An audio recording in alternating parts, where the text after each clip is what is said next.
بسم اللہ الرحمن الرحیم۔ السلام علیکم۔ فرزانہ ٹی وی میں خوش آمدید۔ کتاب اسرار الشہادات میں ہے کہ جب امام حسین علیہ السلام کے سب اصحاب اور اہل بیت کربلا میں شہید کر دی گئے، امام نے فرمایا، واہ غربتا واہ، میرا نصیر و مددگار اب کون ہے؟ میری نصرت کرنے والا کون ہوگا؟ ایک کمسن بچہ قاسم ابن حسن خیمے سے نکلا اور امام سے آ کر لپٹ گیا۔ دونوں روئے کہ قاسم کو غش آ گیا۔ افاقہ ہوا تو امام سے جنگ کی اجازت طلب فرمائی۔ چچا جان، اب مجھ سے نہیں دیکھا جاتا، اب میں اپنے بھائیوں کی لاشیں میدان میں پڑے نہیں دیکھ سکتا، گردنیں کٹائے سو رہے ہیں اور آپ اکیلے رہ گئے ہیں۔ امام حسین نے فرمایا، بیٹا قاسم، تم تو میرے بھائی حسن کی نشانی ہو، میں تمہیں اجازت نہیں دے سکتا۔ جناب قاسم نے فرمایا، چاچا جان، میں دیکھ رہا ہوں کہ آپ کا کوئی ناصر و مددگار نہ رہا، میں کیسے آپ کو دشمنوں کے نرغے میں اکیلا چھوڑ دوں؟ میری جان آپ پر قربان ہو۔ امام نے شہزادے کو لڑنے کی اجازت دے دی۔ حمید ابن مسلم لکھتے ہیں کہ قاسم ابن حسن جب خیمے سے نکلے تو ان کے ہاتھ میں تلوار تھی اور چہرہ ایسا لگ رہا تھا جیسے ابھرتا ہوا چاند۔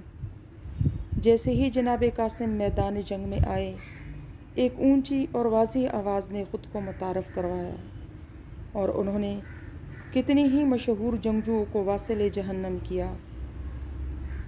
عمر ابن سعد نے جب اس نوجوان کی جرأت دیکھی تو اس لعنتی نے فوجیوں کو حکم دیا کہ اس نوجوان کو گھیرے میں لے لو، حملہ کر دو۔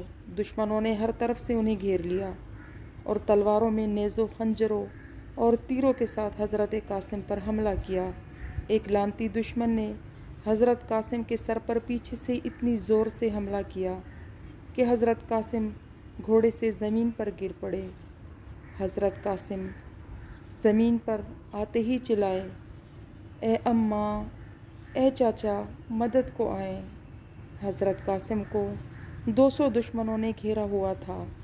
جیسے ہی امام حسین اس جگہ پر پہنچے، دشمنان فوج میں ہلچل مچ گئی اور سب ادھر ادھر بھاگنے لگے۔ صرف دھواں تھا ریت گرد کا۔